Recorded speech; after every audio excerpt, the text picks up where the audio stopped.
Social Club, Frédéric Tadei.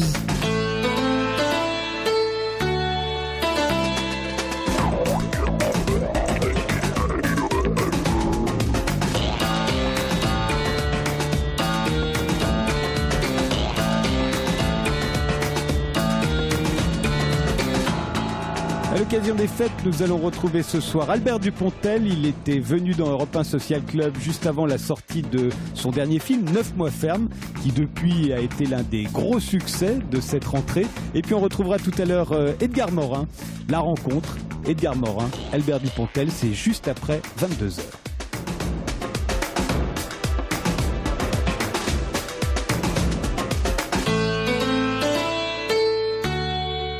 Bonsoir Albert Dupontel. Bonsoir Frédéric Tadei. Si on devait résumer le cinéma des années 2000, comment le feriez-vous ? Bonne question. Apparemment fade, mais je pense que c'est trop tôt pour le juger. Voilà. Et je pense qu'en tout cas, technologiquement, en pleine ascension. Peut-être qu'il faut digérer la technologie actuelle pour commencer à en faire quelque chose de bien. Quand ils ont inventé le cinéma parlant, en 1929-1930, c'est fou ce que les mecs pendant des années ont parlé pour ne rien dire. Alors que le muet était arrivé à une apogée absolue de narration. Je pense à Chaplin, à Von Stroheim. Puis le parlant est arrivé. Et à quelle heure t'arrives à chercher la soupe sont devenus des sujets de société passionnants. Il a fallu pratiquement 10 ans pour que le cinéma retrouve sa maturité. Donc peut-être c'est ce qui se passe avec le numérique en ce moment. La révolution numérique dans le cinéma, on l'a réduit très souvent à des effets spéciaux. C'est beaucoup plus subtil que ça, parce que maintenant on passe sur des caméras numériques. Ça veut dire des éclairages d'intensité beaucoup plus faible, donc tourner dans des lieux beaucoup plus étroits, avec des matériels beaucoup plus souples. Les caméras sont sur le plan ergonomique pas très développées, mais elles vont de plus en plus devenir, maniables. Et puis on a toute une technologie qui est les effets spéciaux, qui pendant longtemps me faisait peur, moi, artisan, parce qu'il fallait scanner la caméra, scanner la pellicule, puis faire les effets spéciaux. Or aujourd'hui, en travaillant directement sur le disque dur, les effets spéciaux sont extrêmement bon marché, on va dire. Voilà. Donc on est tenté d'en utiliser, mais le vrai effet spécial, à mon sens, c'est celui qu'on voit pas. Alors là, les petites caméras, effectivement, qui révolutionnent, qui pourraient révolutionner le cinéma, comme les nouvelles caméras ont révolutionné le cinéma à la fin des années 50 et ont donné la nouvelle vague, par exemple, qui permettait d'aller filmer dans la rue, en éclairage naturel. Je pense que c'est surtout la nouvelle vague qui, ne pouvant accéder au studio, a trouvé dans ces petits ustensiles une façon de filmer. C'est eux qui se sont adaptés à un moyen de production faible, parce qu'ils n'avaient pas accès aux gros moyens de production. Je pense que c'est ça. Les grands cinéastes de l'époque, les Duvivier et autres, pouvaient certainement se servir du matos léger qui existait, mais ne le faisaient pas par tradition, parce qu'il était dans un cinéma qui était beaucoup plus, on va dire, classique ou populaire au sens studio, grosse caméra, gros décor. La nouvelle vague ne pouvant s'intégrer là-dedans à utiliser des ustensiles plus petits auxquels on n'avait pas forcément pensé d'ailleurs pour faire des films. Et alors on se dit, est-ce qu'aujourd'hui, ces nouvelles manières de filmer qui sont possibles grâce au numérique, est-ce que ça a donné une nouvelle vague ? Il n'y a pas une nouvelle vague, il y en a eu qu'une et je pense qu'il y en aura qu'une. Non, mais peu importe comment on l'appelle. Je sais pas, regardez par exemple Gustave Kervern et Benoît Delépine font un cinéma très léger et très fort. Auquel vous avez participé d'ailleurs avec Benoît Poulvord. Voilà. Mais c'est vrai qu'ils utilisent des caméras extrêmement légères, maniables, ce qu'on appelle des EOS Canon, très pratiques. On peut mettre des différents types d'objectifs dessus. Et puis donc ça, eux, c'est parfait pour l'expression qu'ils cherchent. Jean-Claude Carrière, qui était assis à votre place la semaine dernière dans cette émission, disait que le cinéma français était de moins en moins visuel. Vous faites l'exception, vous faites un cinéma très très visuel. Mais est-ce que vous êtes d'accord avec l'idée que le cinéma français est de moins en moins visuel ? On a l'impression qu'il est de plus en plus bavard, comme s'il était incapable de montrer quoi que ce soit et préférait en discuter. C'est peut-être Jean-Claude Carrière qui a la vue qui baisse, ceci dit sans offense, parce que j'ai beaucoup d'admiration pour le personnage. Je suis pas d'accord. Non, au contraire, moi je trouve qu'il y a des gens comme Gaspard Noé, Yann Kounen, Jean-Pierre Jeunet. Jeunet a fait le tour du monde avec ses images. Donc simplement, le cinéma est bavard traditionnellement et surtout, je dirais, depuis la nouvelle vague. Je trouve qu'on n'en sort pas de ces nouvelles vagues qui pourtant devraient être absorbées par le sable du temps depuis très longtemps. Et en fait, on n'en sort pas. Et la nouvelle vague était un cinéma qui était très bavard, très littéraire et rarement visuel. À part quelques films de Godard qui étaient visuels. Regardez, le cinéma de Truffaut est un cinéma qui est rarement visuel. Donc non, il y a des cinéastes puissants, forts, qui sont arrivés. Certains films de Blier sont très puissants, je trouve. Et là, récemment, depuis 10 ans, regardez le travail d'un Gaspard Noé. Enter the Void est un film presque trop visuel. Vous me laissez entendre tout à l'heure. Il en fait partie, des cinéastes visuels, je trouve, comme Yann Kounen d'ailleurs. Comme Yann, etc. Donc non, après, qu'est-ce que le public aime bien ? Voilà, c'est ça la différence. Est-ce que c'est ce que le public aime bien qui est le cinéma d'aujourd'hui, ou c'est un cinéma qui est plus discret, que le public n'est peut-être pas très sensible à celui-là, et c'est peut-être celui-là qui va rester, qui va marquer l'époque qui passe. Faut faire attention à ça. Les grands films de Renoir, je pense à Boudu, je pense à La Chienne, je pense même... N'ont pas été des grands succès publics à l'époque. Non, mais aujourd'hui, ce sont des films d'une comestibilité rarissime. Donc faut être très L'année de la grande illusion, le grand succès du cinéma français, c'était La Bataille avec Victor Franssen. Voilà. Cela dit, La grande illusion a quand même été un grand succès. C'était un film qui avait marché. Ouais. Albert Dupontel, j'ai l'impression que vous avez Alors peut-être parce que c'est l'époque et que le cinéma français a mauvaise réputation, on le dit un peu ennuyeux, mais on sent que chez vous, il y a une peur d'ennuyer les spectateurs. Votre nouveau film 9 mois ferme fait 1h22. Le plus long, c'était Le Créateur qui faisait 1h32. Les autres s'étalent entre 1h27, 1h29. Bernie 1h17. Ouais. Vous avez très très peur d'ennuyer les gens. Non, c'est pas un stratégie de marketing ou même une peur, c'est que les films, vous créez, une sorte de pitch au départ de votre scénario, et petit à petit, le film, il prend sa vitesse. Après, est-ce qu'on la respecte, est-ce qu'on la respecte pas? Il y a des fois la mort dans l'âme. Je jette des scènes auxquelles je croyais beaucoup, mais qui objectivement n'ont plus leur place dans le film. Et donc, c'est pour ça qu'on arrive à ça. Je suis un peu frénétique dans la vie, donc assez logiquement, les films que je raconte sont assez rapides. Voilà. Il y a qu'à écouter comment je parle. En général, je parle vite. C'est incroyable qu'un grand cinéaste comme vous, je vais souvent dire grand cinéaste parce que je pense sincèrement que vous êtes un grand cinéaste. C'est incroyable qu'il soit aussi difficile de trouver de l'argent pour faire des films. C'est faux depuis après Enfermé dehors, les films sont devenus faciles à monter. Bernie était très difficile, mais c'était le premier, puis on peut comprendre quand on voit le film que des gens étaient réticents. Après Le Créateur qui a pas marché, j'ai eu une petite période d'errance que beaucoup dû de ma faute parce que j'ai cherché à faire des films à l'étranger. Et puis après, tant que je demande des budgets qui sont raisonnables, on va dire 2 fois le cachet d'une star française, je peux faire des films et on me fout la paix. Donc qu'est-ce que vous appelez le budget du film, c'est 2 fois le cachet d'une star française. Oui, vous faites un film avec 2 fois le cachet de Jean Dujardin qui d'ailleurs apparaît dans 9 mois ferme. Je connais pas les cachets de Jean, mais j'ai toute une polémique. Star française. Non, mais il y a toute une polémique sur les cachets, donc je dis ça par ironie. J'entends des sommes qui sont faramineuses, donc voilà, par ironie, je dis c'est des budgets qui sont dits du milieu, qui sont tout à fait raisonnables. Tant que je ne cherche que ça comme argent, je suis quasiment sûr de les trouver. Voilà, pendant au moins 1 ou 2 films. Et vous savez aussi, il y a presque une fatalité, vous avez pratiquement toujours les mêmes spectateurs, les scores sont à peu près les mêmes. Vous faites 700 000 en moyenne, hein, avec une pointe à plus de 900 000 pour Le Vilain, mais il y avait Catherine Fro. Ouais, non, absolument. Est-ce que c'est... Mais vous dites, voilà, j'ai ces gens-là, je dois faire des films en fonction du nombre de spectateurs. En tout cas, les investisseurs, ils disent, de toute façon, lui, il a ce public. Donc, ne lui donnons pas plus d'argent, ça ira très bien comme ça. Et c'est pas un calcul qui est aberrant, je trouve ça cohérent, ce calcul. Effectivement, il y a Bernie qui a fait presque le million, et puis Le Vilain aussi. Et puis Le Créateur n'a pas marché et Enfermé a été plus modeste. Mais voilà, donc c'est bien d'avoir un fonds de commerce entre guillemets. Et c'est ces gens-là en premier que je ne dois pas décevoir. Si après ils sont contents, peut-être un jour ils contamineront les autres. Mais l'important c'est de ne pas décevoir ces gens-là. Alors 9 mois ferme est une comédie hilarante interprétée par des acteurs prodigieux et magnifiquement filmée. Vous y partagez la vedette avec Sandrine Kiberlin. C'est une histoire hilarante parce qu'elle raconte une histoire d'amour totalement improbable entre une juge d'instruction et un accusé. Vous aviez envie de vous payer la justice française? Ah non, pas du tout. J'ai vu le documentaire de Depardon, 10e chambre à l'instant d'audience, et j'avais été très frappé par la galerie de portraits qui défilait sous mes yeux pendant toute la durée de ce documentaire. Il y avait des gueules, il y avait des tronches, il y avait des situations, il y avait des choses pathétiques, pittoresques, burlesques, fascinantes, violentes, et tout un terreau que j'aime beaucoup, en fait. Et donc, à partir de là, l'idée de faire une histoire d'amour improbable entre une juge et son jugé est quelque chose qui est venu assez spontanément sur l'ordinateur, on va dire. Voilà. Mais il y a pas de, la justice, elle a pas besoin de moi pour ces ridicules, ils sont grotesques, hein, comme tous les grands corps de l'État d'ailleurs, la police, etc. Donc c'est tellement des dysfonctionnements en permanence qu'ils n'ont pas besoin qu'on aille foutre une caméra ironique dessus. Mais par contre, le terreau, tous ces personnages-là m'intéressaient beaucoup. Voilà, tous vos héros, les héros de tous vos films, les films que vous avez réalisés, Albert Dupontel, sont des exclus. Bernie était une sorte d'attardé mental. Le Créateur, c'était un créateur, et tous les créateurs sont des exclus. Enfermé dehors, c'était un SDF. Le Vilain, c'était un bandit. Voilà. Celui-là, vous le définissez comment? C'est l'accusé. L'accusé, il est toujours exclu. Il est toujours exclu par définition. Non, c'est un pseudo taré débile qui est très intuitif. Voilà, c'est comme ça qu'il est défini, un taré débile d'après la juge. Et en fait, c'est quelqu'un qui est très intuitif, voilà, qui est forcé de garder un contact avec les gens au sens psychologique du terme s'il veut survivre. Ce qui n'est plus le cas de la juge. Pourquoi? Parce qu'elle est tellement sophistiquée intellectuellement qu'elle s'est fini par se ouater ses sentiments. Donc elle tombe sur des choses qui sont des préjugés, ce qui est embêtant pour une juge. Mon père est parti quand j'étais petite, donc les hommes sont des lâches, point barre. Comme ça, elle se débarrasse d'une des plus grosses épreuves émotionnelles de l'existence, finalement la rencontre de l'autre. Les enfants, c'est pas pour moi, ça m'empêche mon travail. Craque dehors la famille. Et l'homme, elle dit une phrase terrible, elle dit l'homme a besoin qu'on le protège de lui-même. Voilà, comme ça, c'est réglé. Elle se met très très au-dessus des pulsions humaines. Or, le film va révéler qu'en fait, elle est une femme comme les autres, et tant mieux pour elle. Elle a une vraie sensualité qu'un verre de champagne ou deux va révéler. Et puis elle a une vraie maternité là aussi, que la fréquentation confrontation de ce pseudo-taré débile, mais très attachant, va révéler elle-même. Donc en fait, elle est en train de se tromper sur elle. Et cette tendance, c'est souvent ce que peut arriver, une sorte de langage sophistiqué que les individus dits évolués de notre société peuvent avoir. C'est pour ça que j'aime bien ces gens que vous qualifiez de décalés, de marginaux. Ils sont souvent très sincères et très spontanés. Ils sont même pas conscients de leur franchise.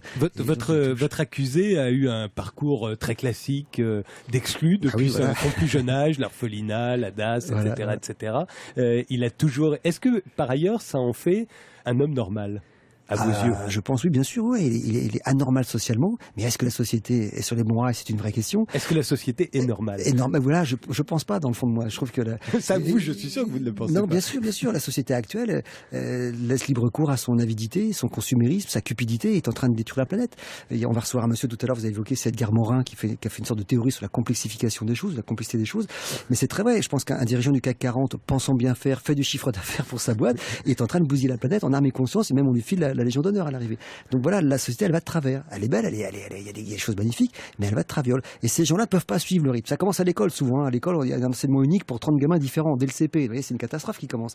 Et ce mec-là, il est exclu, il n'arrive pas à suivre, et il a gardé instinctivement les vraies valeurs, notamment quand il a un enfant d'une juge. Quelque part, pour lui, c'est une promotion quand même, c'était inespéré, mais il est très ému par ça, il est bouleversé par ça, ce que la juge n'a pas réussi à faire dans un premier temps. Donc vous-même, est-ce que vous êtes senti exclu quand vous étiez enfant, Albert Dupontel? Par la force des choses, à cause de mes goûts, qui étaient toujours un peu différents, à cause d'une sorte de, d'impulsivité, de vouloir réagir très vite. Je trouve souvent que les films sont lents, que les cours sont lents, que les gens sont lents. Je me suis toujours demandé, il y a chez les grands artistes ce que j'appellerais une extra-lucidité. Est-ce que ça vous simplifie la vie ou au contraire, est-ce que ça vous la complique? Je pense pas que je sois un extra-lucide. Il y a des domaines où j'ai l'impression de comprendre un peu plus vite, mais il y a d'autres domaines où je suis complètement perdu. La relation à l'autre, souvent, est une complexité absolue pour moi. Mais quand j'étais à l'école, j'ai eu souvent le sentiment de m'ennuyer. Voilà, d'où des Et aujourd'hui, moins nerveux. Je vais moins à l'école déjà aujourd'hui. Non, mais est-ce que vous ennuyez moins? Ah non, pas du tout. Est-ce que vous ne trouvez pas que les choses vont trop lentement, que vous faites pas assez de films? Non, elles vont trop vite. Elles vont beaucoup trop vite. Et puis, écrire des films, c'est long. La vie passe à toute vitesse. Et donc, il faut vraiment se dépêcher pour faire des films. Au contraire, quand je vois que pendant que je réfléchis, Woody Allen fait 2 films, c'est forcément un peu vexant. Donc, voilà. 21h, 22h30. Europe 1 Social Club.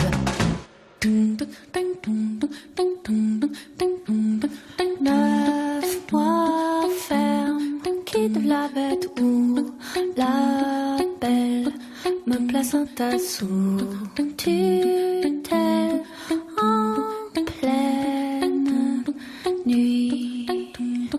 9 mois ferme, c'est pas la peine perpétuelle, c'est le pied dans l'eau de la selle, je me plonge.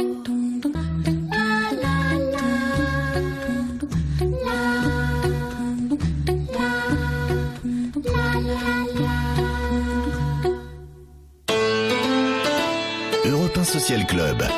21h, 22h30. Frédéric Tadei. Albert Dupontel, on vient d'écouter Camille qui chantait la chanson de 9 mois ferme. Voilà. Camille qui était dans cette émission il y a très peu de temps d'ailleurs. Ça prouve que vous avez du goût. C'est bien aimable. Autrefois, on s'intéressait aux délinquants, on s'intéressait aux criminels, on essayait non pas forcément de les comprendre, mais de les expliquer. Aujourd'hui, c'est terminé. On peut les noircir à l'infini. Dans votre film, votre accusé, il est accusé d'avoir mangé les yeux d'un vieux. Oui. J'imagine que c'est aussi ça qui vous amuse, c'est de provoquer cette société qui noircit tous les délinquants. C'est une erreur judiciaire, ce qu'on comprend plus ou moins rapidement. En plus, le coup des yeux, c'est pas innocent, parce que quand la photographie est arrivée au milieu du 19e siècle, il y a une rumeur qui a couru comme quoi en photographiant la rétine d'une victime, on aurait la tête de son assassin. Donc il y a certains assassins qui, en plus d'être barbares, étaient très cons, qui avaient retiré les yeux de leur victime. Ça a duré comme ça quelques années, jusqu'à ce qu'ils comprennent que ça ne servait à rien. Vous voulez dire que la rétine aurait enregistré l'image de l'assassin? C'est la rumeur qui courait. Tout gadget nouveau suscite une sorte comme ça d'émoi, comme quoi c'est un truc surnaturel. Alors, je parle de l'époque du daguerreotype. Il y a eu des films américains qui racontaient à peu près la même histoire. C'était que des films. La rétine, on peut la photographier. Pour l'instant, on voit pas qui a tué qui. Donc voilà, partie de ce truc-là, je trouvais ça assez iconoclastique, plutôt rigolo. Et puis ça déclenche une rumeur hallucinante avec des gens dans la rue qui répondent souvent des choses. On se demande même s'ils ont réfléchi à ce qu'ils disent, parce qu'il y a une vieille dame qui dit qu'on nous tue, c'est une chose, mais qu'on mange nos yeux, comme c'est inadmissible. Voilà. C'est des gens de la rue. Hein. C'est une caissière de Gaumont à qui j'ai demandé de faire ça. Voilà. Albert Dupontel, les héros de vos 3 premiers films étaient des innocents. L'innocence sens, c'est l'une de vos, je dirais presque l'une de vos obsessions. Le vilain, lui, n'était plus tout à fait Non, il innocent. n'était pas innocent. Lui, il était vraiment vilain. Et le héros de 9 mois ferme, c'est quoi? C'est Un innocent. il est plus innocent que le personnage judiciaire dans votre film. Absolument, ouais. Il est très sincère. Voilà. Non, c'est lui qui va révéler cette femme à elle-même, encore une fois. Donc lui, il est totalement sincère. Il a admis sa cause d'exclus depuis très longtemps. Et la seule chose qu'il revendique, c'est qu'il est plutôt doué avec ses mains. Pour le reste, il a gardé les valeurs. Quand il voit cette femme tenter un auto-avortement depuis le bureau, c'est une scène qui le choque beaucoup. Et lui, ça va profondément l'émouvoir. Il va même s'en prendre à la juge. Il dit, une juge, vous vous rendez compte de ce que vous faites, vous, une juge. Et même, il veut bien qu'elle le juge lui, mais faire des trucs comme ça, ça lui appartient pas à ce monde-là, normalement. Donc il est choqué. Il est très moral, finalement, ce délinquant. En tant qu'acteur, dans les films des autres, vous privilégiez les rôles de composition. En revanche, dans les vôtres, vous jouez toujours les déclinaisons du même personnage. Au fond. Absolument, je l'assume complètement. Pourquoi parce que c'est pratique. Je le connais bien, ce personnage-là. Et puis, dire que le réalisateur ayant beaucoup de travail, vous voulez pas fatiguer l'acteur. Ça fait beaucoup. Il y a qu'un mec qui a réussi vraiment à faire des choses hallucinantes, c'est Orson Welles dans La Soif du mal. Ce qu'il fait entre sa caméra et son personnage, c'est hallucinant. Voilà, bon, cette petite parenthèse. Donc quand on n'a pas cette carrure-là, ce petit bonhomme qui est une marionnette, il y a un mot anglais qui se dit puppet, et ben cette petite puppet, elle est très pratique parce que je la connais bien, parce que depuis effectivement même le spectacle, les films ne sont qu'une mise en image finalement du spectacle. One-man show. Oui, absolument. Ce petit bonhomme est très pratique. Il est fascinant, il est dangereux, il est impulsif, il est décalé, mais en même temps on peut pas lui en vouloir parce qu'il est quand même très perdu et ça se chope dès le phrasé du personnage. On comprend qu'il est quand même très perdu. Il sait pas combien de temps dure une grossesse. On comprend pas vraiment ce qu'il dit par moment. Bref, il est plutôt c'est le frère de Bernie, absolument, c'est le frère de cousin germain de ce que vous voulez, d'enfermer dehors, etc. Il y a des fois il ressort plus franchement que d'autres, mais voilà, il est là ce petit bonhomme. Et lui, sa présence, il n'en a pas conscience, mais c'est un révélateur. C'est le révélateur de gens d'y évoluer comme cette juge Alias Sandrine Kiberlin dans le film. Et vous avez remarqué que c'est quand même le cas de tous les grands réalisateurs de comédie. Tous ceux qui ont été aussi des acteurs. À chaque fois, ils ont joué le même personnage. C'est vrai de Chaplin, c'est vrai de Jerry Lewis, c'est vrai de Jacques Tati, c'est vrai de Pierre Etec, c'est vrai de Woody Allen. On pourra en citer comme ça. C'est des références prestigieuses, mais non, mais effectivement, c'est pratique. Je pense que le metteur en scène dit de comédie, ou moi je préfère parler de drame rigolo, veut en fait asseoir une démonstration et va pas s'encombrer en plus d'une interprétation compliquée. Faire un personnage, je sais pas, qui soit plus tortueux, plus complexe, c'est l'œuvre d'un film pour un acteur. Si en plus faut mettre de la caméra en place, c'est compliqué. Lui, il est pratique. C'est un petit bonhomme, ça m'empêche pas de le répéter et de recommencer les scènes quand je les ai ratées. Mais il est pratique. Et en plus, plus on le confronte à des gens évolués, comme la scène avec Sandrine, toutes les scènes avec Sandrine, plus il y a un rendu qui est assez efficace. Il y a une scène quand il lui amène le plateau pour le dîner le soir dans le film, si vous l'avez vu, donc je peux vous en parler. Et effectivement, il y a une scène, et j'avais voulu ce jour-là, on a fait des interprétations beaucoup plus réalistes. Et quand on a vu les rushs, ça marchait pas. Donc j'ai refait ce contrefort, celui pour retrouver ce côté clownesque et enfantin et immature et patati patata. Et là, bizarrement, les deux personnages ressentaient très fort. Comme si le fait de mentir ou de mettre un nez rouge était plus efficace dans la vérité que de vouloir faire vrai. Est-ce que c'est le réalisateur Dupontel qui a besoin de ce petit personnage? Est-ce que c'est le scénariste Dupontel? C'est le scénariste, c'est clair. Non, c'est le scénariste, c'est pratique. La démonstration, elle est faite. Le prochain, c'est pas un bonhomme comme ça qui va arriver. C'est plutôt un type genre le créateur, un peu perdu, un peu coincé. On prend toute une théologie, etc. Enfin bref. Mais c'est le scénariste a besoin de ce petit bonhomme. Mais j'aurais pu très bien ne pas l'interpréter. Je le connais bien. L'interpréter, c'est parce que c'est pratique, à la fois au niveau budget, je m'en cache pas, et également parce que j'ai pas de négociation à faire avec moi pour faire ce personnage-là. Mais si ça avait été fait en anglais, j'aurais certainement sollicité quelqu'un qui aurait pu approcher ce personnage-là dans une langue différente. Il est un peu commun à toutes les cultures, ce personnage-là. Je vous ai vu extraordinaire dans Un héros très discret de Jacques Audiard avec Mathieu Kassovitz. Vous jouiez un résistant homosexuel. Et Sandrine. Et Sandrine Kiberlin déjà. Mais vous n'aviez pas de scène ensemble. Non. C'était un vrai personnage. En très peu de scènes, vous aviez composé un personnage extrêmement humain, très très puissant, très fort. Vous n'avez pas la tentation, quand vous vous mettez au travail sur la feuille blanche, avec l'idée que vous allez réaliser un film, tout à coup de vouloir prolonger ce type de personnage que vous avez été capable d'interpréter magnifiquement dans des films? J'écris pas pour faire des rôles, hein. J'écris vraiment parce que je veux raconter une histoire. Non, et ces histoires-là, en fait, vous n'avez pas envie de les raconter. Ces histoires plus sérieuses, plus sobres. Des gens le font très bien. Quelqu'un comme Jacques le fait très bien. Donc c'est pas la peine en plus de vouloir. On peut pas avoir toutes les casquettes. C'est déjà beaucoup ce que je fais. Moi, ce que j'estime, c'est explorer une petite cage mentale qui est pas bien grande, mais je la connais bien. Et chaque fois, je cherche un petit recoin que j'aurais pas encore vu, même s'il ressemble furieusement au petit recoin d'avant. Et du coup, cette caméra-là, elle se promène là-dedans. Et ces rôles dont vous parlez, j'ai besoin de quelqu'un qui m'aide. Les rôles dramatiques, c'est par exemple Michel Deville dans Maladie de Saxe, Gaspard Noé dans Irréversible, Becker dans 2 jours à tuer, des choses comme ça, je peux pas les faire tout seul. Il faut simplement, vous avez la conviction que le type qui vous dirige, entre guillemets, est quelqu'un qui est totalement estimable, vous appréciez son travail, vous aimez ce qu'il vous dit, c'est la conviction que vous avez aussi qu'on parle bien du même film et du même personnage, et donc vous vous laissez aller. Et pour un mec aussi encombré que moi, se laisser aller, c'est difficile. C'est ce que j'allais vous dire. Alors, justement, vous en avez cité quelques-uns, vous auriez certainement pu en citer un ou deux autres, mais pas beaucoup plus de réalisateurs que vous allez trouver estimables et à qui vous allez pouvoir vous confier. Comment vous faites avec tous les autres? Des fois, je me suis trompé, j'assume, mais ils ont été les premiers informés. Ouais, des fois, je me suis trompé. Ouais, vous mettez en colère sur le plateau? Pas en colère, mais tout d'un coup, vous vous dites, c'est presque un viol intellectuel, hein, j'exagère, mais c'est un peu ça. C'est l'impression que j'ai eu en voyant ces films. On se sent pas comment légitime. Comment fait pour être là? On se sent, on prend sur soi. Maintenant, avec l'âge, je suis très très prudent. Je tourne quasiment plus, comme ça, c'est réglé. Oui, j'allais vous le dire. mais on est très prudent. Et puis voilà, on se dit que c'est difficile, qu'il faut pas se tromper. Et puis on fait un film, et puis on se rend compte au bout de 3-4 jours, c'est pas du tout ça qu'on était venu faire. Et là, ça devient compliqué. Soit il y a un dialogue avec le metteur en scène, et du coup, on s'en sort comme on peut. Soit il y en a pas, et puis ça devient compliqué. Voilà. Mais bon, il y a des. À un moment, vous avez beaucoup tourné. Vous étiez très demandé. Hein, vous voyez pas tout ça. Il y a une année où j'ai fait 3 films ou 4 films. C'était en 2006-2007. Voilà. Je m'étais engagé auprès de films en pensant qu'ils se ne feraient pas. Donc je m'étais dit, je vais les encourager, ces films-là, parce que je croyais vraiment à la démarche comme un Boy Scout. Or, au moins 2 d'entre eux se sont faits, et je pouvais plus dire non. Voilà, c'est tout. Mais depuis, effectivement, on vous voit pratiquement plus. Là. Non. C'est parce que vous étiez en train de tourner le vôtre aussi. Il y a le mien, et puis aussi une réticence, puis le temps passe vite aussi, et je vieillis, et j'ai encore 2-3 films à faire, et je suis condamné à aller à l'essentiel. Mais il y a peut-être un rôle l'année prochaine, peut-être je ferai un truc, mais c'est une vacance intellectuelle qui est intéressante, en fait, le fait de faire l'acteur. Mais il faut pas en abuser, c'est un peu de la gourmandise, en fait. Vous voulez dire que c'est un métier de paresseux, comme le dit Mathieu Kassovitz, qu'on n'a rien à foutre quand on est acteur? Non, c'est peut-être son point de vue. Non, il y a des performances qui les gens ça les fout à plat. Hein. Les grands acteurs, les De Niro, etc. Même Depardieu, quand il travaillait, c'était assez prodigieux ceux qui pouvaient s'investir. Simplement, il n'y a pas tant de grands rôles que ça chaque année, ou en tout cas de bons rôles chaque année. Il y a des gens beaucoup plus compétents en termes de reconnaissance, de respectabilité qui vont les avoir. Donc c'est plus facile pour eux, je trouve, de s'investir là-dessus. Et puis de mon côté, je me dis, l'important c'est d'écrire des choses chouettes, de faire des bons rôles à mon tour, quitte à les offrir à des gens comme Sandrine dans le film. Ça me dérange pas du tout. Vous voyez, j'ai juste la conscience de ce que je pourrais faire.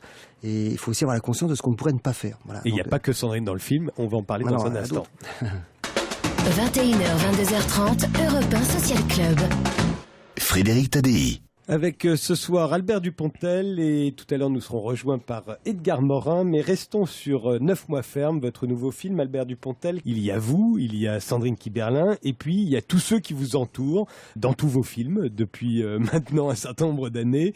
On va les citer parce qu'ils sont extraordinaires et qu'on ne leur donnera jamais un César, c'est bien entendu. Donc il y a Nicolas Marié. Il faut s'inscrire au César, donc c'est vrai, ça coûte 5 500 €, je refuse de le faire. Donc, oui, d'ailleurs on va en parler. Les pauvres vieux ne seront jamais vos films dans la caisse de César, on va expliquer pourquoi. C'est trop cher. Voilà. Mais il y a Nicolas Marié, il y a Philippe Puchant, il y a Philippe Duquesne, on le connaît davantage parce qu'il faisait partie des Chiens. Il y a Gaston Dreyfus. Christian Eyck. Christian Eyck, c'est la première fois, me semble-t-il. Non. Dans le créateur, c'est lui qui fait, c'est pas un parking ici avant le coup de canon à la porte de la crêperie. Il est absolument fabuleux. Formidable. Alors, comment vous êtes, quel genre de réalisateur? Michel Faux aussi, ne l'oubliez pas. Michel Faux. Grand acteur de théâtre. Il y a Jean Dujardin qui fait une apparition géniale. Fugace, mais très efficace. Comment vous faites? Vous leur extorquez? Vous êtes le genre à faire 50 prises pour arriver à avoir... Non, pas du tout. Déjà, quand je peux écrire pour eux, je le fais avec grand plaisir, parce que ça inspire quand même. Maître Trollos, donc l'avocat bègue, était vraiment destiné à être sur la Trollos, dans ça la veut dire bouche. bègue, hein, d'ailleurs. En grec, ça veut dire bègue, effectivement. Il y a le docteur Toulat aussi. Au début, ça devait être en anglais. Donc, Toulet, c'est un médecin légiste, donc c'était assez cohérent.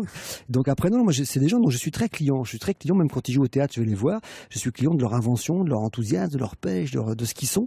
Et donc voilà, on retrouve les grands seconds rôles comme nous y avait habitué le cinéma français à une époque, peut-être. À une certaine époque. Et on a l'impression que ça a un peu disparu, ce culte des seconds rôles. Je pense que c'est les scénarios peut-être aussi. Il y a également Bouli Lanners, par exemple, qui est un acteur-réalisateur extraordinaire. Mais il y a aussi, je pensais qu'à une époque, Jouvet était un grand second rôle quand même. C'est pour vous dire la richesse. Il y avait dans Hôtel du Nord, c'est un film au départ où les 2 premiers rôles, c'est Annabella et Jean-Pierre Aumont. C'est les 2 jeunes premiers. Et Janson ne supportait pas ses acteurs, on peut le dire, les prescriptions maintenant, et a tout fait pour que Jouvet et Arletty soient vraiment, mais qui au départ étaient des second rôles. Donc le second rôle. D'ailleurs, Marcel Carnet ne voulait pas d'Arletty. C'est Janson qui l'a. Je le savais pas. Après, elle est devenue son actrice préférée, mais à l'époque, il n'en voulait pas. Je connaissais l'histoire d'Atmosphère, parce que Carnet, d'ailleurs, il me l'a dit lui-même, j'ai croisé il y a très longtemps, Carnet, il m'a dit. Marcel Carnet, il est venu me voir à l'Olympia, c'est de rendre compte d'un hommage quand même. Et il m'avait dit, en fait, Atmosphère, c'était moi qui n'arrêtais pas de demander à Janson, mets-moi des trucs d'atmosphère dans le scénario, mais sous-entendu des cheminées d'usine, des trains qui partent au loin. Et Janson a craqué, a dit tu m'emmerdes avec ton atmosphère. Et donc il a fait dire à Arletty cette phrase-là. Et Carnet m'a dit c'est juste quand on a vu le rendu, qu'on s'est rendu compte de la puissance, mais sur le plateau, il y a un très beau plan séquence. D'ailleurs, elle a fini par dire cette phrase. Personne ne s'est rendu compte de rien. C'est typique genre de phrase anodine qui tout d'un coup dans la bouche d'une grande actrice devient un truc quasiment culte, quoi. Donc, alors les seconds rôles, si vous voulez, l'intérêt c'est qu'ils peuvent être dans une forme d'expression très forte. Ils ne nuisent pas forcément à l'histoire. Sandrine dans le film, elle joue une partition dramatique. Elle est drôle, mais elle joue une partition dramatique. Moi, quasiment, un petit peu moins, mais quasiment. Et tout autour, il y a des gens qui peuvent faire entre guillemets des sketchs, des numéros, parce que ça s'intègre dans ce que je veux faire dans l'écriture. Et dit là, il y a vraiment la place pour qu'ils puissent se libérer complètement. C'est le cas de Nicolas Marié, de Philippe Huchon en séducteur transi et de toute la pléiade d'autres acteurs que vous avez nommés. Donc ça permet vraiment d'aller dans une sorte de plafond d'expression et de comédie. Voilà. Et Sacha Guitry, qui aimait beaucoup les numéros d'acteurs dans ses films, allait recruter dans les cabarets. C'est comme ça qu'il a découvert... De Funès, c'est un des premiers à avoir joué de Funès. Ouais. Ou Darry Cole. Et il avait laissé même à Darry Cole la possibilité, Darry Cole me l'a raconté d'ailleurs à ce micro, il lui avait laissé la possibilité même d'écrire son propre texte. Ce qui fait que dans les œuvres complètes de Sacha Guitry, il y a un texte de Darry Cole. Mais Cocteau a fait pareil avec Jean-Yann, qui avait fait... et quand Jean-Yann se trompait dans son texte, Cocteau lui disait dites que c'est de moi. C'est quand même super élégant. Et donc voilà, ces gens-là repèrent en général des bons acteurs. Second rôle, après, c'est juste l'importance du rôle qui change. Il n'y a pas une vocation à faire des seconds rôles. Simplement, dans un film, des fois, quand il y a la possibilité d'avoir ce petit excès de comédie, je trouve qu'il ne faut pas s'en priver. Voilà. Il y a aussi, comme toujours dans vos films, quelques réalisateurs bien cachés, à qui j'ai l'impression que vous rendez hommage. Il y a Gaspard Noé, il y a Yann Kounen, que vous avez cité tout à l'heure. Gaspard et Yann, c'est vraiment la même génération. Et quand on a fait moi Bernie, Gaspard son Doberman et puis Gaspard plus tard son Irréversible, il y a eu un moment de flou où vraiment on se sentait comme des vilains petits canards.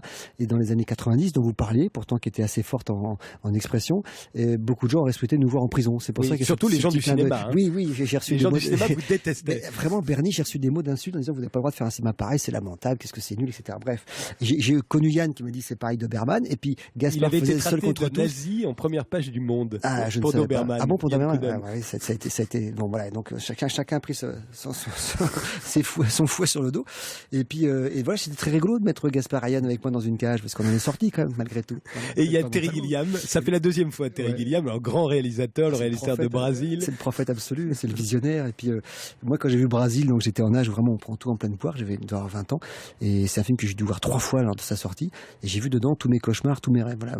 Brésil est un film fondateur de ma vocation. Il n'y a pas que celui-là, il y en a plein d'autres, mais celui-là vraiment est un film dont je me suis rappelé. Je me rappelle le cinéma où je l'ai vu, je me rappelle à l'heure à laquelle je l'ai vu, je me rappelle avec qui j'étais. C'est des cinémas comme ça qui vous marquent. Bon, il y a pas que moi, hein, c'est un film culte. Il y a des avocats à New York qui sont enfermés dans leur cabinet pendant plusieurs jours après avoir vu Brésil, parce qu'ils projettent un futur épouvantable, hein, kafkaïen, et avec la maestria de Terry, qui est une sorte de sensualité de l'image, qui est une sorte de trouvaille, d'inventivité, de numéro d'acteur. Je pense à Charles McKeown avec Jonathan Pryce avec la table de l'autre côté du mur. Enfin bref. Ça, c'est toujours dans Brésil. C'est toujours dans Brésil, ouais, je parle de Brésil. Ouais. Et voilà, et ce cinéma-là, moi je le trouve, il est extraordinairement créatif, inspirant, même s'il peut faire peur. Voilà, donc Terry, à plusieurs reprises, m'a encouragé. Il est venu faire un petit caméo dans Enfermé. Et là, il est revenu faire ce Charles Midson, The Famous Man Eater, en direct from the Swallow Penitentiary, etc.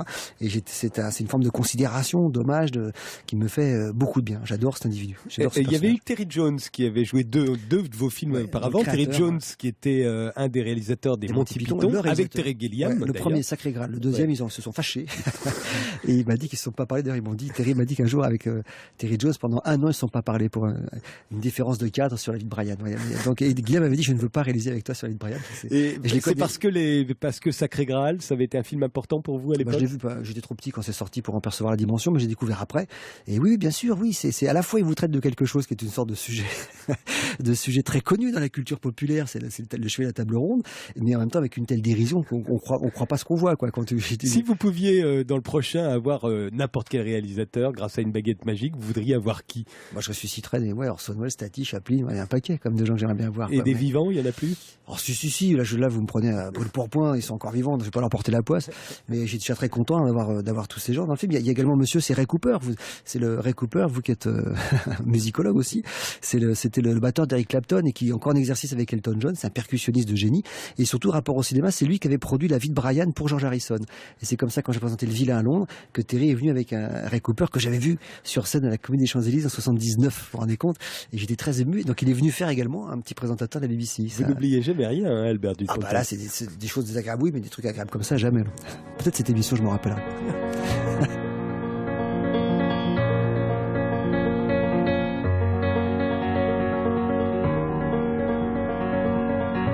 Europe 1 Social Club, 21h, 22h30. Frédéric Tadei. I'm alone in a box of stone.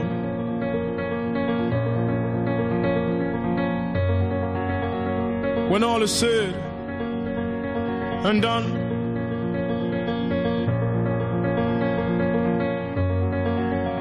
as the wind blows to the east from the west,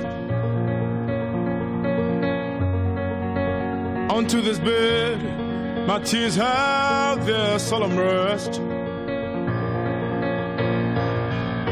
I'm lonely, alone in a box of stone. They claim to love me by their line. I've been lonely, alone in a box of my own. And this is a place I now belong. So my home, home, home, home, home, home, home, home. It's my home, home, home, home, home, home, home, home. Europe 1 Social Club. Frédéric Tadei. Et Albert Dupontel, vous le disiez tout à l'heure, vous n'êtes pas dans le coffret des Césars. Alors je vais expliquer aux auditeurs ce qu'est le coffret des Césars. À Noël environ, tous les membres de l'Académie des Césars reçoivent un coffret dans lequel se retrouve à peu près la totalité de la production française en DVD. Et comme ça, ils peuvent voter en connaissance de cause. Alors vous dites que c'est pour l'argent, c'est à cause de l'argent que je suis dans l'à peu près, vous avez dit à peu près tous les films, donc il y en a à peu près. Non, mais c'est un peu impudique de payer 5500 € quand même. 5500 € pour être dedans. Pour être dedans.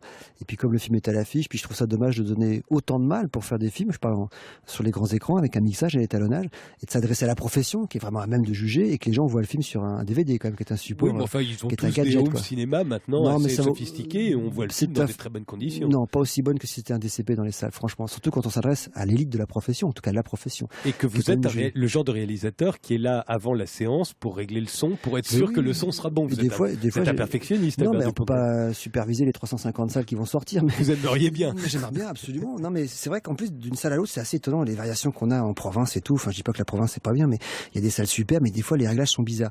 Non, pour revenir sur ce truc de César, effectivement, c'est un peu gênant de devoir payer pour s'inscrire. C'est un peu comme si on s'inscrivait pour Miss France. Vous voyez. Moi, je trouve que je suis belle, mais j'éprouve pas le besoin de défiler sur une plateforme en bikini devant de vieux barbons. Donc, je ne m'inscris pas. Voilà. Je vous soupçonne aussi de trouver que l'Académie des Césars, comme son nom l'indique, c'est trop académique. un peu.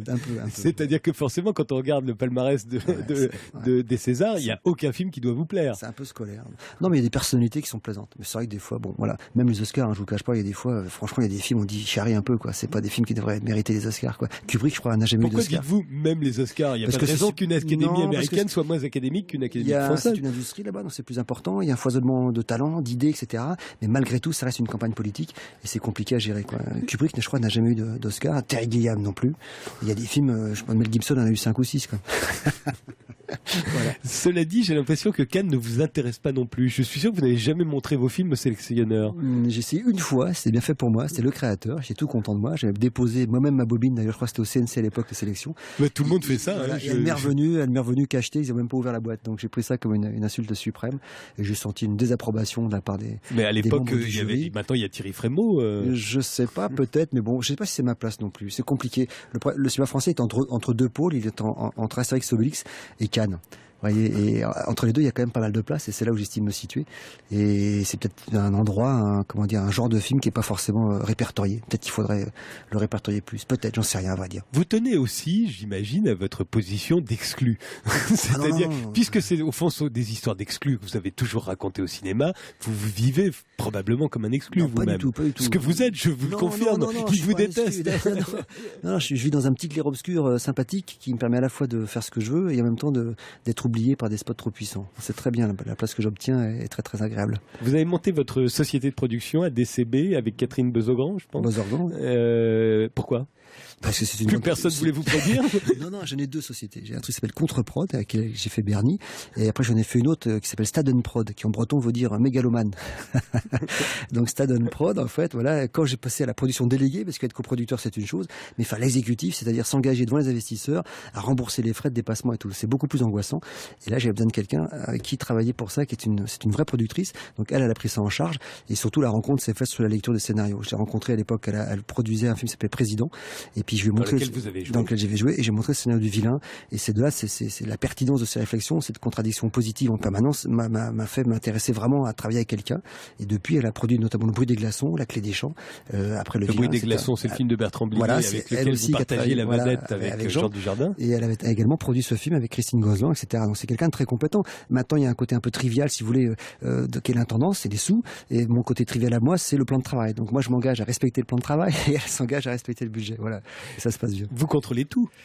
J'essaie de contrôler tout. La promotion est un truc que je ne contrôle pas. La distribution non plus. Non plus. Mais enfin, l'affiche, en tout cas, là, on était d'accord avec le distributeur. C'est Laurent Lufroy qui a fait l'affiche. Parce que normalement, l'affiche, c'est du ressort du distributeur. Ouais. Vous pouvez vous retrouver avec des affiches que vous détestez. Ouais, hein. Je parle de le créateur est une affiche détestable, qui n'a pas été validée par moi, mais qui a été imposée par le distributeur, qui est une affiche épouvantable. J'ai même refait une affiche pour le DVD du film.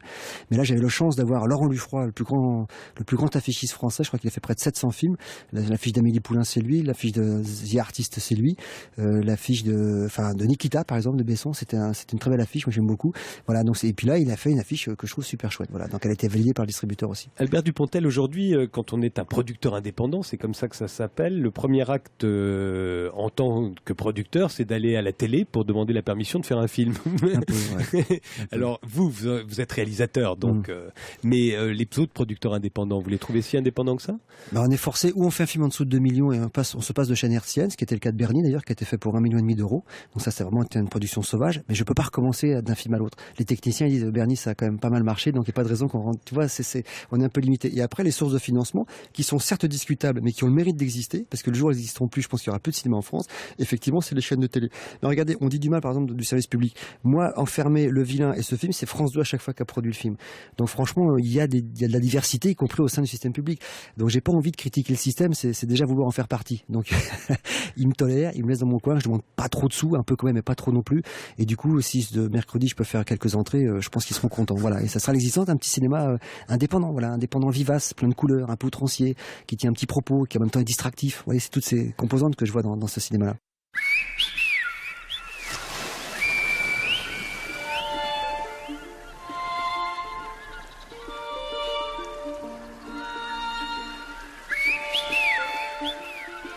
Europe 1 Social Club, 21h, 22h30, Frédéric Tadei.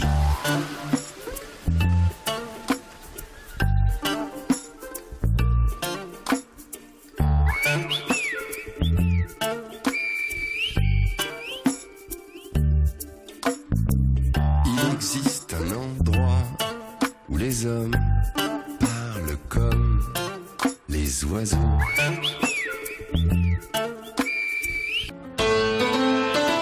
Europe 1 Social Club.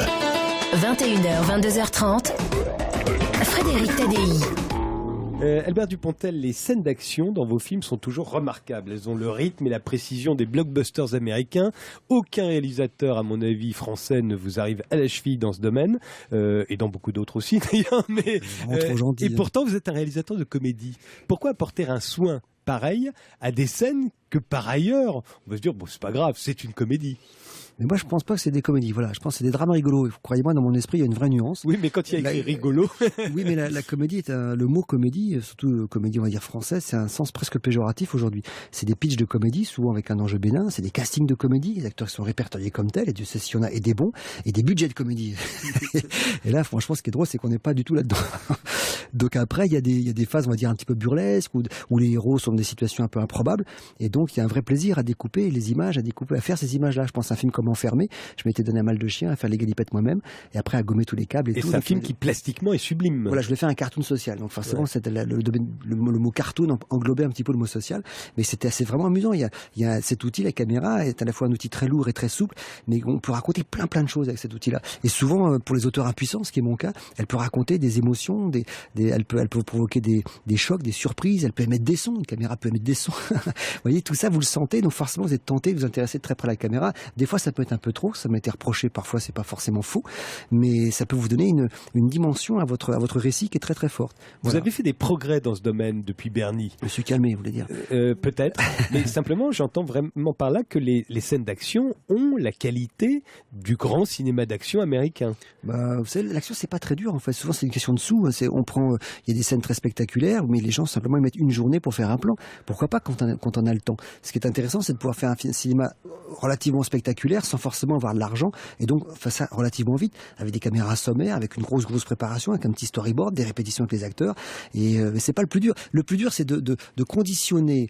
vos acteurs, enfin les conditionner dans le sens pas dominant, dans le sens souple, les acteurs pour obtenir d'eux cette inventivité qu'on peut avoir tout d'un coup. Un acteur inspiré, il l'est pas tout seul. Il l'est parce qu'il a bien été encouragé par son metteur en scène. On prend les grands acteurs, les grands metteurs en scène, Taxi Driver de Scorsese, la fameuse You Talking to Me, la production voulait arrêter parce qu'ils étaient en train de dépasser. Scorsese, ils sont que son acteur est bien, et il fait tout parce qu'il sait que c'est le moment. Et cette scène, elle est devenue légendaire, elle est devenue culte. Et en plus, c'est une impro, comme de Niro. On le sait pas, mais You Talking to Me, il est marqué dans le scénario impro de l'acteur. Donc c'est ce que fait. Et Scorsese a tout fait pour que ce moment-là arrive. Vous voyez, c'est surtout là, je pense, après, les caméras, il y a des tas de gens qui sont très doués avec la caméra, mais sentir à ce stade-là du récit où on est, et que l'acteur tout d'un coup sorte quelque chose, etc. C'est ça là la grande qualité d'un metteur en scène. Donc les scènes d'action, vous évoquez très gentiment comme efficaces, on va dire. Tout à fait, mais c'est pas forcément le plus dur. Voilà. Mais je me disais aussi que aujourd'hui, le jeune public, par exemple, a été éduqué à ces scènes d'action à l'américaine, et que vous pensez aussi qu'on ne peut pas déchoir. C'est-à-dire qu'on ne peut pas descendre au niveau de ce à quoi ils sont habitués. Non, je pense pas aux gens. Bizarrement, moi, je pense d'abord à moi quand je fais des films. Après, j'espère partager le film le plus possible avec les gens. Mais non, je pense pas à ça. Les gens, les gamins, ils savent même, on est trop vieux pour eux. Maintenant, ils pensent qu'on est mort, ou ils savent même plus qui on est. Non, c'est simplement le plaisir de filmer. Effectivement, la vidéo aujourd'hui donne des caméras dans 3 axes possibles, imaginables, etc. Et tout. Donc l'œil de l'enfant ou du jeune spectateur, elle est très sensible, elle est très rapide, elle est pleine d'acuité par rapport à ça. Mais moi, je pense pas à ça. Simplement, il y a un vrai plaisir. Voilà, dans les scènes de bus, dans Enfermé, ou dans quelques scènes du Vilain, parce que dans 9 mois, il n'y a pas grand-chose de spectaculaire. Dans ces scènes-là, il y a un vrai plaisir. On se dit, on a un camion, on a une poussette, où est-ce qu'on met la caméra, on va recommencer, on va faire ci. Et donc, je me prévois dans le plan de travail quelques jours où je peux vraiment travailler ces images-là. Il y a une jubilation. Des fois, à l'arrivée, il reste à la scène de Catherine Fro, quand elle prend le camion freine devant elle se prend 4 tubes de chaque côté. J'avais 43 plans, j'ai monté 3. Ça veut dire la productrice Catherine Bozorgan, pour le coup, était pas contente du tout, et elle me l'avait dit, ça coûte trop cher ce truc-là, ça ne sert à rien, tu vas pas. Vous voyez, donc ça peut aussi un peu d'une gourmandise. Heureusement, les gens ne savent pas qu'on a acheté tout ça à la poubelle, quoi. Il y a des trucages numériques, vous y faisiez allusion tout à l'heure, l'ordinateur, le sacro-saint ordinateur, qui est parfois au cinéma ce que le dopage est au cyclisme, mais vous n'exagérez pas, vous, ça va. En revanche, votre vigilance s'est relâchée, alors uniquement sur le cadavre disséqué par Philippe Duquesne dans 9 mois ferme. Philippe Duquesne joue le médecin légiste. La séquence est à mourir de rire, mais là, on voit bien quand même que le Maccabée est un mannequin de cire. Et vous n'avez fait aucun effort. Et je me suis demandé pourquoi. Parce que vous ne connaissez pas les Maccabées. Les Maccabées, quand ils sont Maccabées, ils ont un teint cireux. Oui, ils sont rigides. Franchement, le vôtre, j'y ai pas cru. Tant mieux, c'est que vous avez un fond d'optimisme absolu. Mais pourtant, malheureusement, quand les gens sont dans cet état-là, ils ont un teint cireux, ce qui a été très bien décrit par Simenon dans beaucoup de littérature, notamment Maigret. Il met des pages entières à expliquer l'état d'un mort. Et donc, ça ressemble presque à un mannequin. Alors, en l'occurrence, vous vous doutiez bien que c'était pas un vrai mort. Ce qu'a fait notamment Coppola dans Apocalypse. Il a fallu que Martin Sheen pique une colère parce que quand il s'est rendu compte qu'il y avait des vrais morts sur le plateau, la scène finale avec Marlon Brando, authentique, ils amenaient des morts dans les congélateurs pour faire vrai. C'était la grande folie du cinéma des années 70 que vous évoquiez tout à l'heure. Non, on peut pas bien sûr faire ça serait complètement stupide. Et même, ça n'aurait pas de sens. Donc voilà, c'est un mannequin, effectivement. Voilà. Donc on peut de toute façon, dès le départ, on se dit c'est un mannequin. Et après, on cherche dans l'image la preuve que c'est un mannequin. Voilà. C'est possible. Est-ce qu'ils vous ont laissé filmer partout au Palais de Justice? Presque partout. Et ils avaient lu le scénario avant? Ils sont comme l'armée américaine qui, avant de vous prêter du matériel, lit les scénarios? On leur a donné. Est-ce qu'ils l'ont lu? Je ne sais pas. En tout cas, on leur a donné. À mon avis, ils l'ont pas lu. Avec un storyboard. Il y a rien de désagréable sur la justice. C'est un petit clin d'œil humoristique et souvent plein de compassion. Mais en tout cas, ils ont été très gentils. On a eu le hall de la Verlet, l'immense hall gothique du Palais de Justice. On l'a eu pendant 2 nuits. Et quelques couloirs du Palais de Justice, on l'a eu aussi pour nous pendant quelques jours. Vous deviez faire ce film en anglais? J'espérais le faire. Terry Gilliam m'a dit un échec en anglais voyage plus qu'un succès en français. Et c'est le drame de notre culture, cher Frédéric. C'est vrai. Et tout en étant je revendique le cinéma français, mais c'est vrai que notre culture est en train de s'étioler et que de plus en plus pour les gamins, le langage du cinéma, c'est l'anglais. Alors j'aimerais défendre les histoires comme celle-là, comme 9 mois ferme, mais dans une langue anglaise avec des acteurs qui me fascinent un peu, que j'ai beaucoup vu justement dans les années 80 quand j'ai découvert un cinéma que je qualifie d'indépendant. Et j'aimerais bien retrouver cette culture-là, au moins une fois dans ma vie. Alors j'ai essayé sur le 9 mois, c'était pas loin. Il y avait Emma Thompson qui était très intéressée par le projet. Et puis pour des raisons de production et d'indépendance de mon travail, j'ai pas pu. Donc je suis reparti en France à le faire à l'artisanat. Sinon c'était aux États-Unis. Non, en Angleterre. Ah, c'était en Angleterre. Prudemment en Angleterre. Et dans des budgets qui sont... J'ai vu un excellent film, d'ailleurs, je tiens à le dire ce soir. C'est le Wrong Cops de Quentin Dupieux, qui va sortir en janvier, qui est excellent. Éric Judor. Quentin Dupieux, qui est un réalisateur visuel, lui aussi. C'est vraiment très très drôle. Le Wrong Cops que j'ai vu à Toulouse. De steak, de pneus, qui s'appelle Rubber. Et bref, et je l'ai vu aux États-Unis. Enfin, je l'ai vu dans un festival en France, un truc qu'il a fait aux États-Unis avec un tout petit budget, et je trouve le film remarquable. Et ben, ce type de cinéma indépendant, virulent, drôle, entre le trash et la poésie, avec des grands acteurs, il y a des acteurs magnifiques qui sont dans son film. J'aimerais un jour pouvoir faire ça, voilà, avec une histoire à moi. Est-ce que le système judiciaire anglais aurait été aussi inspirant que le système judiciaire français? C'est pareil, c'est un système qui est beaucoup plus cynique que le système latin. Les systèmes judiciaires latins sont des systèmes qui sont un petit peu de représentation. Voilà comment les choses devraient être et comment elles auraient dû être, ce qui n'est pas le cas du système judiciaire anglo-saxon, qui lui est beaucoup plus pragmatique. Il y a le fameux coupable et non coupable. Et dès qu'on appelle des coupables, on s'organise. Vous voyez, c'est ce côté marchand de la culture anglo-saxonne. Donc c'est très différent, mais la Cité de la Justice à Londres est tout aussi spectaculaire que la Justice de Paris. Albert Dupontel, est-ce que vous allez lire les critiques mercredi matin quand va sortir 9 mois ferme? C'est pas utile de s'infliger ça. Des fois, vous savez qu'ils vous détestent? Non, pas du tout. Il n'y a pas qu'il y en a des bonnes, mais des fois elles vous aiment pour des raisons qui sont pas bonnes, et puis des fois elles vous aiment pas pour des raisons qui sont pas bonnes non plus. Donc qu'est-ce que vous attendez d'un critique? Oh, rien du tout. J'attends du public qui vienne assez nombreux pour en faire un autre facilement. Le summum de mon ambition sociale, c'est de faire le prochain film. Donc ça veut dire qu'il faut s'adresser directement au public. Complètement. Le plus souvent possible. Internet pour ça est formidable. Formidable. On a fait une tournée en France grâce à Internet, grâce à Facebook, grâce aux réseaux sociaux qui est extraordinaire. Ah ouais, et le film pas fini, c'est un montage en cours. Je suis parti sous couvert de masterclass. J'ai contacté des exploitants un peu partout en France et je leur ai dit je vais venir présenter le film en montage en cours, mais dites que c'est une masterclass.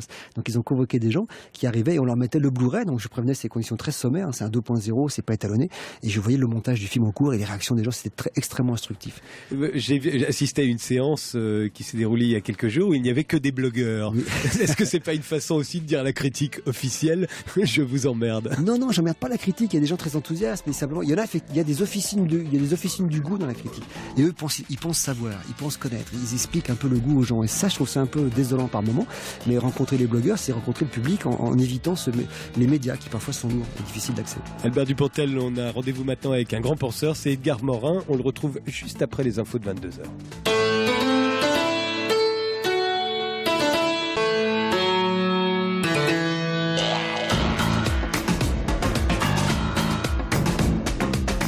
Europe 1 Social Club, Frédéric Tadei.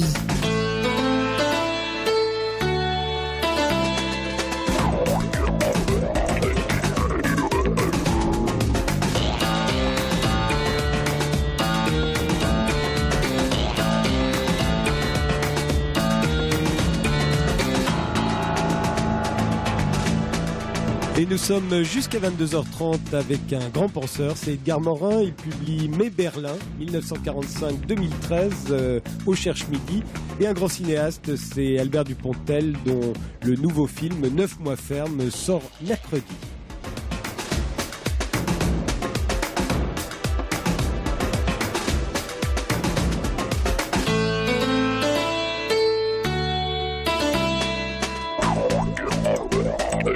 Edgar Morin, bonsoir. J'ai été étonné en découvrant votre nouveau livre. Je me suis dit, à plus de 90 ans maintenant, pourquoi Edgar Morin nous parle soudain de Berlin? Et puis en le lisant, je me suis aperçu que, au fond, ce qui vous a fondé, très jeune, c'est votre amour pour l'Allemagne. Oui, bien sûr. Mais c'est aussi, si vous voulez, ce qui m'a poussé à Berlin. Parce que quand j'étais dans la première armée... l'armée de lettres de Tassigny, qui a occupé l'Allemagne. Oui. Moi-même, j'avais cette ville de Berlin qui avait produit les films qui m'avaient vraiment marqué dans mon adolescence à 11-12 ans, des films de génie, n'est-ce pas, de Fritz Lang, de Pabst, etc. Cette ville qui après est devenue quelque chose qui était d'abord fascinant pour moi. Il y avait l'image de Marlène Dietrich qui chantait, comme ça, il y avait l'opéra de Cassou. Et puis c'est devenu cette image de tellement fascinante et devenue fascinante de terreur. Quand on voyait les défilés des SS, des SA, les vociférations hallucinées d'Hitler. Et puis après, ça a été la domination. Et puis après, c'était les bombardements. Alors donc, je savais que Berlin était bombardé, tout ça. Et alors, donc, la première chose que j'ai voulu, dès que les Soviétiques ont ouvert aux Alliés occidentaux, j'ai pris un avion militaire, parce que j'étais dans le gouvernement militaire français, et je suis allé à Berlin. Et où j'ai trouvé, alors ce qui est stupéfiant, c'est-à-dire des ruines, et surtout tout le centre-ville détruit et désert, parce qu'il n'y avait personne, il n'y avait pas les soldats n'y allaient pas, les Allemands, quelques Allemands furtifs, ils n'y habitaient plus, tout était détruit, et donc tout est parti de là. Et alors, ce qui m'a frappé, et ça a frappé aussi Albert Dupontel, on en parlait juste avant cette émission, parce qu'il a lu votre livre, c'est que vous êtes dans Berlin désert, comme vous dites, vous entrez dans le bunker d'Hitler. Il est là, il n'est pas gardé. Non, c'est pas dans le bunker, dans la chancellerie. Dans la chancellerie, excusez-moi, voilà, dans la oui, chancellerie. Parce que dans le bunker, on ne pouvait pas y aller. Non, vous entrez dans la chancellerie et il y a tout. Tout est là. Il n'y avait personne pour garder. Et alors, je montais les escaliers. Vous savez qu'il y avait une galerie plus grande que la galerie des glaces. 146 mètres de long, je crois me souvenir. Et donc, je suis allé dans le bureau d'Hitler. Et là, j'ai vu des papiers qu'il avait signés. C'était des ordres du jour, des décorations. Enfin, j'ai mis tout ça dans ma poche. J'étais très content. Et donc, j'ai pu aller dans ce monument tout seul, comme ça. Voilà. Et puis après, j'étais très étonné, quand je suis revenu à Berlin beaucoup plus tard, de voir que tout était rasé. C'est-à-dire cette rue, la Wilhelmstrasse, où il y avait la chancellerie, les affaires étrangères, enfin il y avait tout ce qui restait en ruine. Tout ça a été une nouvelle rue avec des immeubles bourgeois et une toute petite plaque disant que c'était là où il y avait la chancellerie d'Hitler. Albert Dupontel, ça vous avait amusé aussi, hein, le fait qu'on puisse rentrer dans le bureau d'Hitler en 1945. Ça m'a impressionné quand même qu'on puisse rentrer dans ce lieu. Oui, effectivement, on imagine. Et puis vous avez perdu les documents. En plus. Après, les documents que vous avez soigneusement réquisitionnés dans votre poche, vous les avez perdus. Oui, mais je les ai gardés pendant très longtemps. Puis j'ai déménagé plusieurs fois. Je ne sais plus où ils sont. Mais alors, ce qui vous caractérise, Edgar Morin, c'est que pendant la guerre, vous êtes dans la résistance, vous êtes même dans le même réseau que François Mitterrand et Marguerite Duras. Pendant toute cette guerre, vous n'avez jamais détesté l'Allemagne. Vous avez détesté les nazis, mais jamais l'Allemagne. Et vous alliez à Lyon voir le concert donné par Furtwängler à l'époque, en dépit du fait que tous vos camarades vous disent non, on ne peut pas aller écouter de la musique allemande. Vous y allez quand même. Oui. Mais vous savez, d'abord, mon adjoint était un marin de Hambourg qui avait fait la guerre d'Espagne, qui avait été interné au camp du Rissebudu en France. Et j'étais un des très rares, parce que la ligne du Parti communiste auquel j'adhérais secrètement tout en étant au mouvement gaulliste de Mitterrand, était de dire « ah bah les Boches ». Bon. Mais moi, avec cet Allemand, avec d'autres Allemands antifascistes réfugiés, j'essayais de faire la propagande auprès des soldats allemands. Il y avait des femmes d'origine allemande qui essayaient de parler pour les faire déserter. Et bien que c'était plutôt trotskiste que communiste, j'étais internationaliste. Vous savez, il y a Valentin Feldman qui a été fusillé par les nazis et qui a dit imbécile, c'est pour vous que je meurs. Oui, vous le racontez dans le livre. C'était un peu ma psychologie. Enfin, voilà. Et en tant que responsable de la propagande de la première armée, quand la première armée occupe l'Allemagne, vous retrouvez Baden-Baden. Oui. D'ailleurs, c'est le cadre du Héros très discret, le film de Jacques Audiard, dans lequel vous jouiez, Albert Dupontel. Vous êtes à Baden-Baden, et pareil, vous allez axer votre propagande sur les crimes hitlériens, jamais sur les crimes allemands, voilà. et vous allez détester l'ambiance coloniale qui règne à ce moment-là à Baden-Baden, de la part des Français. Tout à fait, ça me semble tout à fait normal. D'ailleurs, c'est devenu normal aujourd'hui. Quand vous étiez, puisque vous faites allusion à votre communisme, quand vous avez quitté le PC, vous l'avez quitté en 49, tout le monde ne peut pas en dire autant, certains ils sont restés beaucoup plus longtemps que vous le quittez en 49, mais vous ne le dites pas. Alors vous ne l'aviez pas dit quand vous aviez adhéré au Parti communiste, vous ne le dites pas non plus quand vous le quittez. Oui. Pourquoi ? Parce que c'était comme on le disait, c'est-à-dire que quand on quittait le Parti communiste, on perdait ses amis, on perdait sa réputation, on perdait tout. Oui, c'est-à-dire que non seulement on perdait ça, mais c'était aussi comme une famille. est comme une église. Alors, il fallait quand même faire un acte de profanisation, de désacralisation. C'était vraiment très, très difficile. Et la nuit de la rupture, parce que j'ai fait un article provocateur dans un journal qui n'était pas communiste qui m'a fait exclure. La nuit, j'ai sangloté. Et le lendemain matin, j'étais fou de joie, j'étais libre, j'étais heureux. Oui, c'est quelque chose de très curieux. Peut-être que ça tient ma psychologie à bras.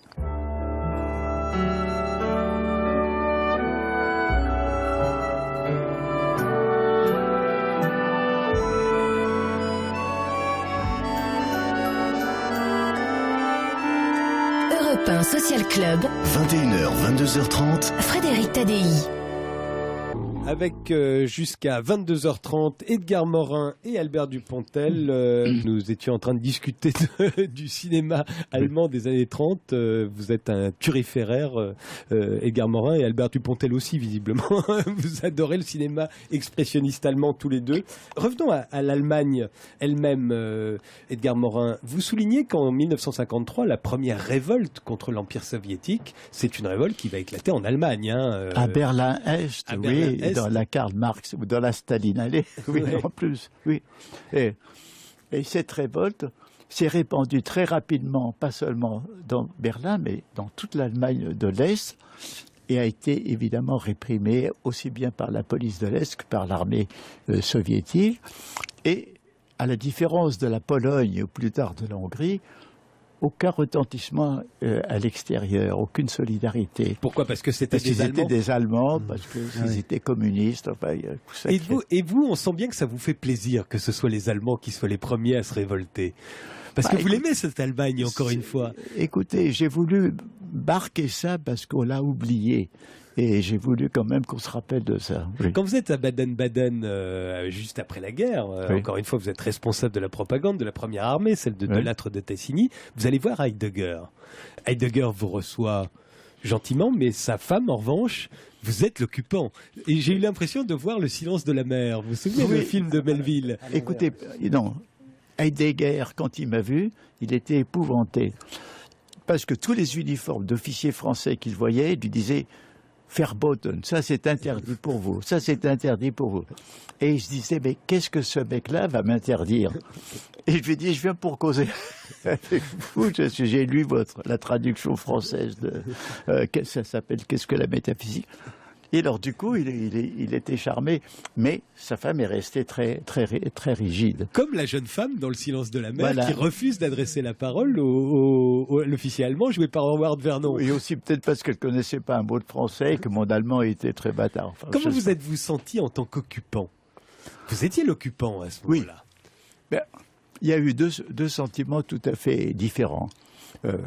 La première, c'était une jouissance. D'abord, on était à l'Indo, il y avait une camaraderie entre nous.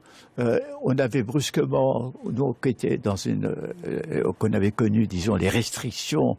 On avait l'abondance, évidemment. On faisait nos repas à la popote avec des vins incroyables. Bon, il y a comme ça fraternisation, jouissance, plaisir. Et d'un autre côté, moi, ce que je recherchais, c'était les antifascistes allemands, les antinazis. Alors, ça aussi, ça m'a passionné. D'ailleurs, c'est grâce à ça que j'ai pu connaître ce responsable soviétique dont j'ai parlé dans mon livre. Oui, parce que pour vous, les antinazis, c'est très important, parce que pour vous, les premières victimes de l'hitlérisme, du nazisme, ce sont les Allemands. Ah oui, mais c'est évident. Les camps de concentration, les Buchenwald et d'autres, ont été faits pour les Allemands, pour les opposants, les communistes, les socialistes, et les certains juifs. religieux, et pas pour les juifs. Les juifs, c'est venu bien après. Et les homosexuels et les criminels. Bon. Donc, si vous voulez, et d'ailleurs, moi j'avais lu, juste avant la guerre, un livre brun qu'avaient publié des Allemands anti-nazis et qui relatait, parce qu'il y a eu énormément de cruauté contre les Allemands, surtout pendant la première période, 33-36. Donc, ça, je le savais bien. Aujourd'hui, Berlin est devenu, à vos yeux, en tout cas, la capitale culturelle de l'Europe. Oui. Vous dites, sauf pour le cinéma. Ça, c'est toujours Paris. Hein. Oui, c'est-à-dire que c'est à Paris que l'on goûte le plus vite les films très exotiques, comme des films philippins, iraniens, singapouriens, iraniens, etc. Il n'y a pas ce... Dans le fond, c'est très curieux. Tout a commencé juste avant la guerre à Paris, avec les studios 28 rue Tolosé, et puis il y a eu la Cinémathèque, etc. Il y a une culture de cinéma très ouverte. C'est en France qu'on a découvert le cinéma japonais avec La Porte de l'Enfer. Bon, c'est vrai. Mais Berlin, il y a des artistes de toutes sortes. Il y a des théâtres, il y a de la musique, il y a tout. Il y a des gens venus de tous les pays d'Europe. Vous savez même, il y a même des gens qui ont quitté Israël pour s'installer à Berlin. Oui, vous le faites remarquer. Vous dites qu'il y a plus de Juifs, ceux qui quittent Israël, ils sont plus nombreux à aller à Berlin qu'aux États-Unis. Oui. Vous êtes sûr de ça? Au moins aussi nombreux. Albert Dupontel, vous êtes d'accord que Paris reste la capitale du cinéma? J'ai le sentiment. Il y a une grande culture du cinéma. On peut voir pratiquement tous les films, toutes les semaines, des vieux films, des nouveaux, des cultures effectivement extrêmement différentes. C'est un pivot du cinéma dans le monde, le cinéma, le cinéma à Paris.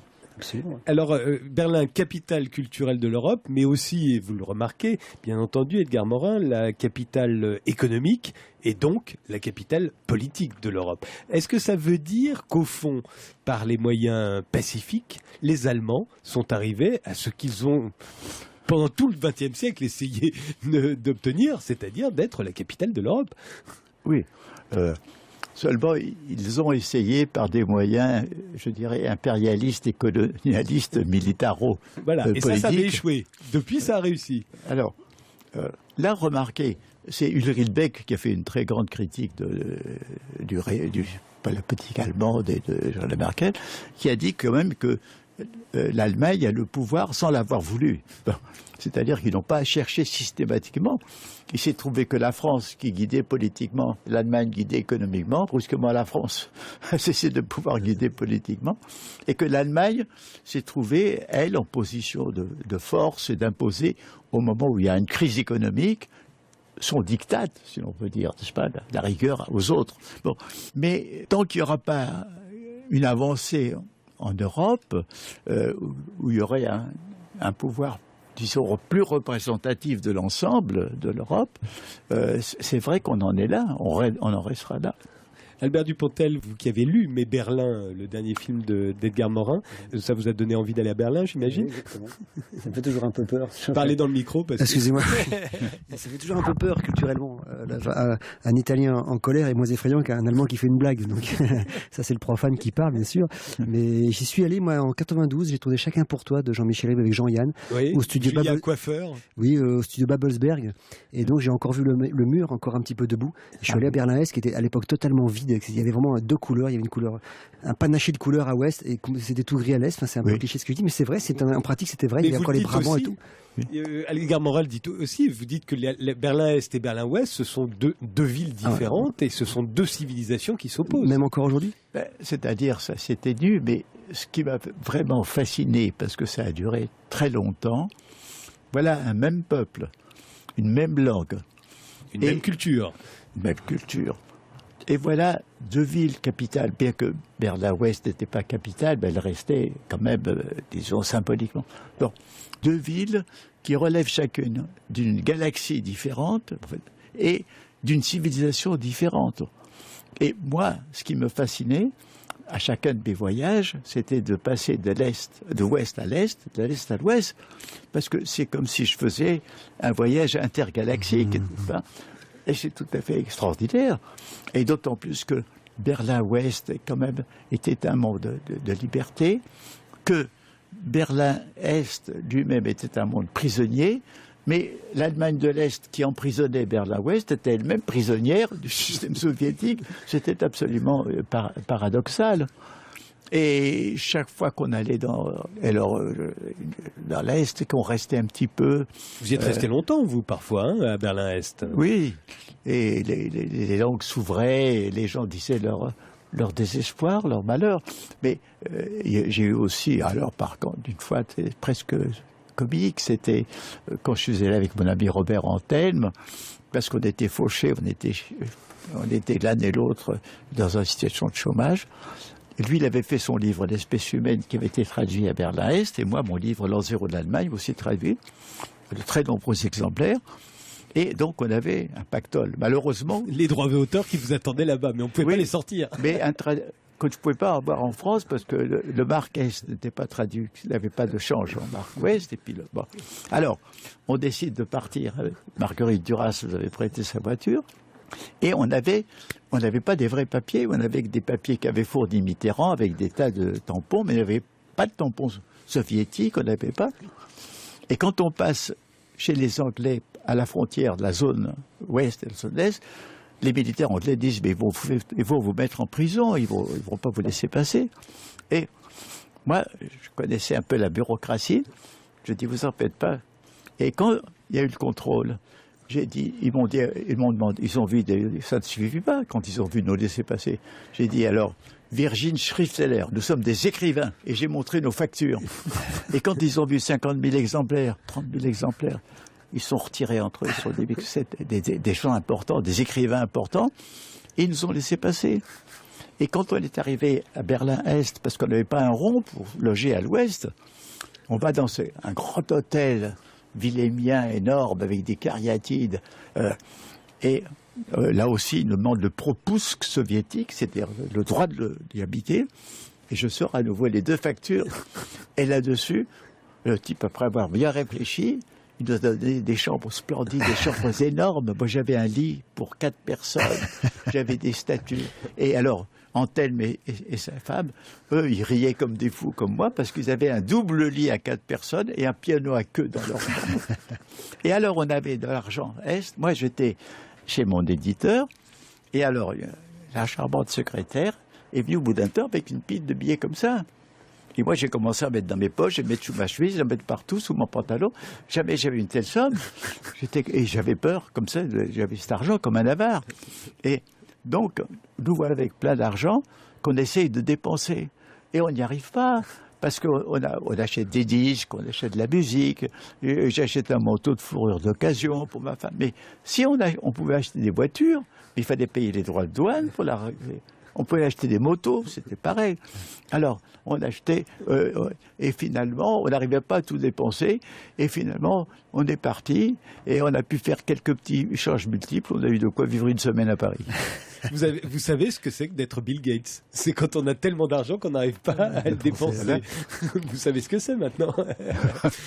Vous êtes déjà senti riche, Albert Dupontel? Non. Jamais? Non. À l'aise, oui, mais pas riche. Et non, il fallait se retrouver dans un pays comme l'Allemagne de l'Est à l'époque pour en avoir le sentiment. Edgar Morin, quand vous avez écrit Mes Berlin, 1945-2013, en une phrase, qu'est-ce que vous espérez qu'un jeune lecteur aujourd'hui, quand il lira ça, ressente? J'espère combler une absence de mémoire, hein, parce que une ignorance, parce que ce que j'ai voulu traduire, c'est ce que j'ai vécu comme une expérience fabuleuse. C'est-à-dire, je vois une ville en ruine. Bon, dans cette ville, il y a une démarcation sur le papier. Mais il n'y a aucune barrière. Déjà, même les gens de l'Ouest ne vont pas dans l'Est. Bon, moi j'y étais, mais... Bon. Et alors, on voit comment cette ville... Le centre-ville, c'était la zone Est. Alors, les Soviétiques commencent à faire construire dans cette zone, et puis ils se rendent compte que c'est devenu la frontière. Ils arrêtent de construire, et le centre devient No Man's Land. Parce que le centre de l'Ouest devient Kurfürstendamm, c'est-à-dire le Pigalle, l'ancien. Et le nouveau centre, ils le font après l'Alexanderplatz, Karl Marx allait. Bon, donc je vois comme ça une ville qui commence à se couper en 2 et a commencé à faire 2 villes. Et ces 2 villes, qui je le répète, relèvent de 2 mondes absolument de plus en plus différents, se ferment plutôt, l'une évidemment se ferme à l'autre. Et arrive, avant même le mur, c'était très difficile de passer de l'un à l'autre. Et une fois que le mur est fait, on a l'impression que pour toujours, voilà 2 entités qui vont durer, l'Allemagne de l'Est avec son Berlin, et l'Allemagne de l'Ouest avec son Berlin. Et alors après, il y a la chute du mur, il y a tous ces événements fabuleux.